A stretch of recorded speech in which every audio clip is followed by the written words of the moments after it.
This is part 2 of the colonization. I enabled the mouse so y'all can now see what I'm doing with the mouse. And I'm now going to start explaining a little better about the game. Last time I didn't explain very well, so we had a few confusions. What I did so far was send the ship to Europe, which is on its way there now.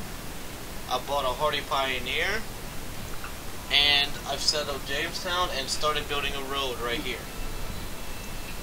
What I am going to do now is I'm going to be ending a few turns to get my ship to Europe and back with the hardy pioneer. So you can watch while as I do that for a moment. I'm going to explain this once I get the ship back as well. Okay, since I'm here, this is the Europe. This is where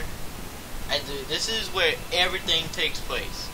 You sell your resources, you buy resources, and to start off your empire, this is where you buy men and people you need to build a successful colony. So far, since I only got one hardy pioneer and no money, so obviously I gotta go back over here. Alright, what happened is that the Spanish colonies settled a colony right next to mine. So what happened is that when they settled next to mine, we met. This is also a bad thing, since they settled so close in the beginning of the game, we're going to have a cultural problem since our borders are touching. The only way to beat a cultural border is to quickly build your city faster than the enemy can build theirs. Basically what I did so far was I built a road, and this hardy pioneer is a free colonist. So what I'm going to do, since I have a hardy pioneer, is that I'm going to put that free colonist to work inside the city. Now, for the start of your city, what you want to do is you want to be producing a lot of food, and at least one other resource such as this, which is being mined from inside the city. So what you do is you take that resource you're producing, you double click on the city to get inside, you take the resource that you're producing onto your vessel. Then you transport this vessel to Europe, which is the button that I pressed right here, which is sail to Europe. That'll send it to this area right here on the side of the map, where it'll eventually sail to Europe. Now, I already built a road, so it'll move here and still be able to move once again. However, I cannot build any improvement until I get 20 gold. So what I'm going to do is I'm going to tell it to sleep until that ship reaches Europe, which is where I'm going to then sell the resources for gold. Alright, I sold it. It told me how much I sold it for, 5 apiece, since I had 20.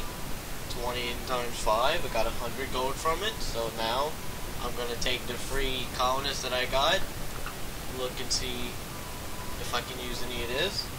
I can use this ore. So what I'll do is I'll get that ore and ship both of these back. And now I got 40 gold left. So what I'll do is I'll begin constructing a lodge where I'll be able to mine more wood from here. It's like a bonus where it will increase this by 1, and to where once I start getting wood here, I can use it to start improving my city. Now, what I'm doing now is I'm transporting, basically this is the growth cycle, where you use your city to build up resources, send it back to Europe, sell it, come back with what you can buy that you need for your city, and use it. Now, since I can't use this master gunsmith, as obvious reasons, I haven't built an armor yet. But I can use this to make more money. So now I'm producing this per turn. So I can start using this to sell, to make more money, and ship stuff back. However, you don't exactly need an expert ore miner to mine ore. You see, you can use free colonists to mine. However, say I had say you see these 2 foods. Say I had an expert farmer. Well, if I put the expert farmer there, instead of getting just 2 food, I would get 4 or 3 or whatever I would get from it. But if I put a regular colonist there, I would only get 2 food. So it basically works like that. Also, the dock I'm building right now will increase food to 3 on all of the water. So that'll increase the food output by a lot. Now what I'm doing is I'm going to ship this back to Europe and put this dude on Fortify. He doesn't have a gun, but just because he's a regular colonist, he can still defend. Now, the difference between a hardy pioneer and a regular pioneer that I put in the city is that one is an expert, like zoom in, he's an expert, and the one I had before is just a regular colonist with some tools and stuff.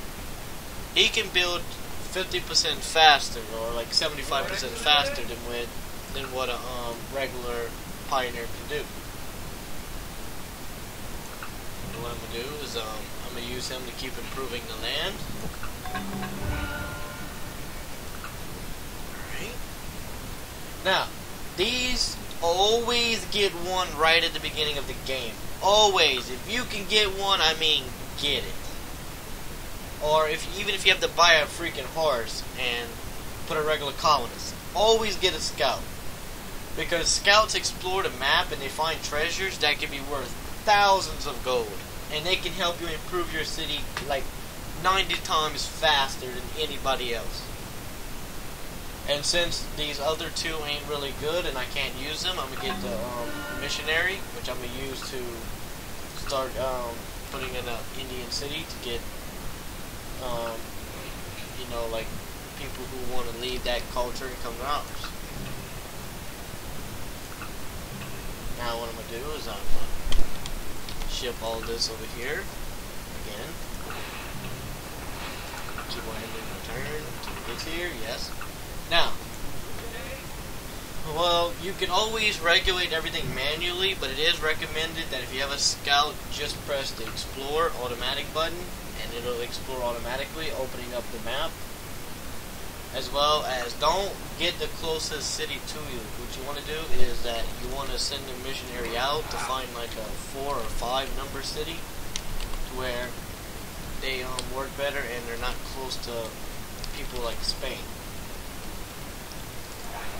Now what I'll do is I'll load up my resources again, send them back off to Europe, and end my turn. Oh yes, another thing, when your explorers go into cities and they talk to the people, a lot of times the Indians will give you gold. You see that? I just got 238 gold just for going to say hello there. Just for saying hi. 238 gold. I can go to Europe, buy another one, and still have extra left. You see? Now that he's exploring, oh, this is a good find too, but it's still kind of close to the Spanish border, so I'm not going to put my missionary there. Another good tactic is that what you can do, well, I ain't going to do it just quite yet, I'm going to show you after. Stand by. I found the map. This is about as good as I could probably get. That's not too far away. The 2, nobody around it, so that'll work for the missionary. Build an ore mine here. It's where my expert ore miner mines almost double as much as he's mining now. Now look at that, 350 more gold, 766. And you found it. That adds up. It adds up by the thousands at the end. So. Basically, so far I showed you how to start your colony, you're producing, you're going back and forth, and you're exploring, so you're off to a good start. And this will complete episode 2, which shows you how to move your ship back and forth from Europe, and to buy and sell stuff pretty easily, and to double click and use your resources in your city to use it. I hope y'all enjoyed the game. If you have any comments or anything, just let me know. Okay, bye.